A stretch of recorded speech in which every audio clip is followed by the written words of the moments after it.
নমস্কার সবাইকে, আমি শ্রেয়সী। এটা আমার ঘরোয়া পদ্ধতিতে বানানো ফিশ ফ্রাইয়ের রেসিপি। প্রথমে মাছের ফিলেগুলো নিয়ে গোলমরিচ, পরিমাণ মতন লেবু আর নুন দিয়ে আধ ঘন্টা মতো ম্যারিনেট করে রেখে দিতে হবে। তারপরে একটা মিক্সার গ্রাইন্ডারে পরিমাণ মতো পেঁয়াজ, রসুন, আদা, কাঁচা লঙ্কা, লেবু পরিমাণ মতো দিতে হবে। দেখো আমি প্রায় একটা লেবু পুরো গোটাই দিয়ে দিয়েছিলাম। তারপরে পরিমাণ মতন লবণ, একটু চিনি,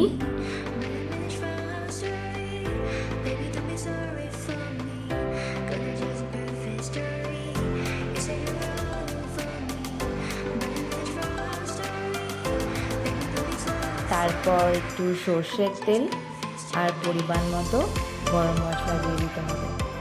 দিয়ে একটা ডিম নিয়ে তার সাদা ভাগটা আমরা একটু গোলমরিচ আর সামান্য লবণ দিয়ে ওটাকে ভালো করে মিক্স করে নিতে হবে। দিয়ে আমরা যে পেস্টটা করেছিলাম সেইটা বানাতে হবে। সেইটা একটা পাত্রে ঢেলে পুদিনা পাতা আর ধনে পাতা মিক্স করা আবার একটা পেস্ট বানিয়ে দুটো একসাথে মিক্স করতে হবে।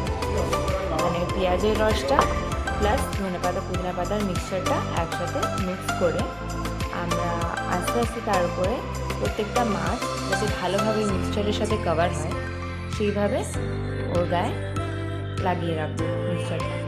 এইটা আমরা চেষ্টা করবো কিছুক্ষণের জন্য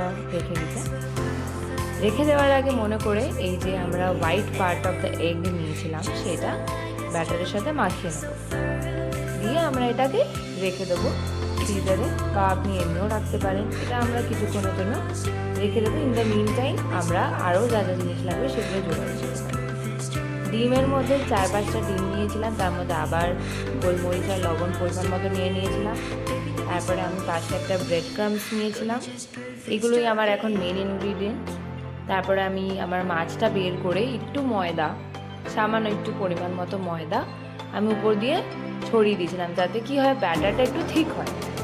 এবার আমার ব্রেড ক্রাম্বস, ডিম আর মাছ ব্যাটারে চোবানো, এটা দিয়ে আমি সব কিছু করবো। এবার দেখতেই পাচ্ছ মাছটা নিয়ে প্রথমে আমি ডিমে দিলাম, তারপরে আমি ব্রেড ক্রাম্বসের উপরে দিলাম, দিয়ে আমি এটা ডাবল কোটিং করলাম। আবার আমি ডিমে দিলাম, আবার আমি ব্রেড ক্রাম্বসের উপরে দিলাম।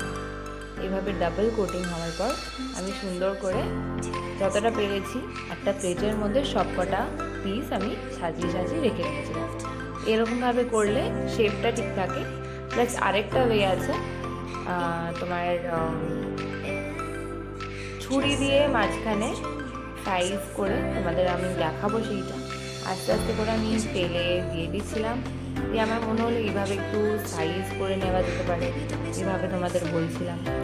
দিয়ে ঝাক্কা তেলে গরম গরম ফিশ ফ্রাই রেডি। খুব ভালো ছিল, আমি একটু খেয়ে টেস্ট করেছিলাম নুন চিনি রাখার জন্য। তারপর আমি সুন্দর করে প্লেট সাজিয়েছিলাম, দিয়ে সবাই মিলে সস দিয়ে একসাথে মেয়োনিজ কাসুন্দি এগুলো দিয়ে খেয়েছিলাম। Thank you for watching.